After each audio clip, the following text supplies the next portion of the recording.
এই রক্তাক্ত বিপ্লব ছিল কিসের বিপ্লব? এই বিপ্লব ছিল বাংলাদেশকে আগামী দিনে যাতে আর কোনো স্বৈরাচারী সরকার আমরা না দেখি।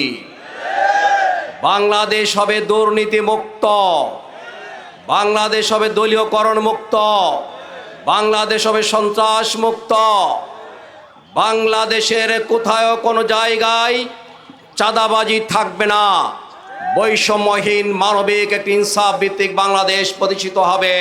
শিরায় শিরায় আগুন জ্বালাও দীপ্র থেকে দীপ্রতর, শিরায় শিরায় আগুন জ্বালাও দীপ্র থেকে দীপ্রতর। তোমার দেশ আমার দেশ, বাংলাদেশ বাংলাদেশ। আজকে জনগণের প্রত্যাশা পূরণ হচ্ছে না, গণভোটের রায় বাস্তবায়ন করা নিয়ে আজকে টালবাহানা শুরু হয়েছে।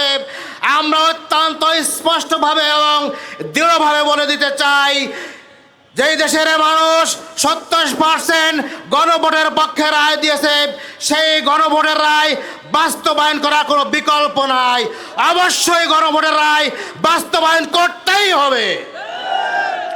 সরকারকে একটি কথা স্মরণ করিয়ে দিতে চাই, পৃথিবীতে যেখানেই রেফারেন্ডাম গণভোটকে প্রত্যাখ্যান করেছে, প্রত্যাখ্যানকারীদের কারোর পরিণতি ইতিহাসে ভালো হয়নি কোনো সময়।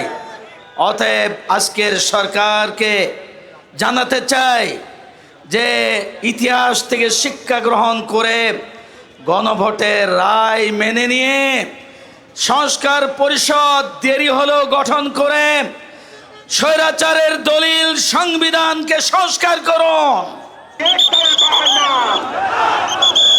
চলতে দেয়া হবে না, চুলাই নিয়ে দল বাহানা।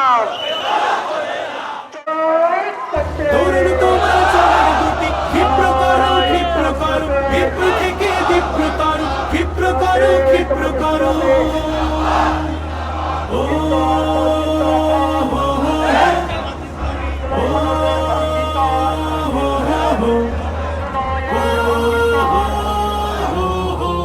আজকের ইনসাফ তো দূরের কথা, আজকের এই অগণতান্ত্রিক সরকার বিগত ফ্যাসিস্ট সরকারের পথ অনুসরণ করে আবারও একদলীয় সরকার কায়েমের পথে তারা হাঁটছে।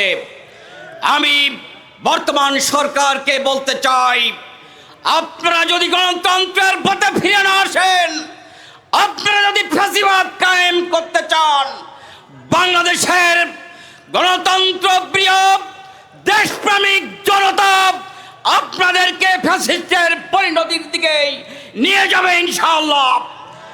তাই বলতে চাই, গণভোটের যে গণরায় আপনারা মেনে নেন। হবে স্বৈরাচার, হবে গণরায়। আর কত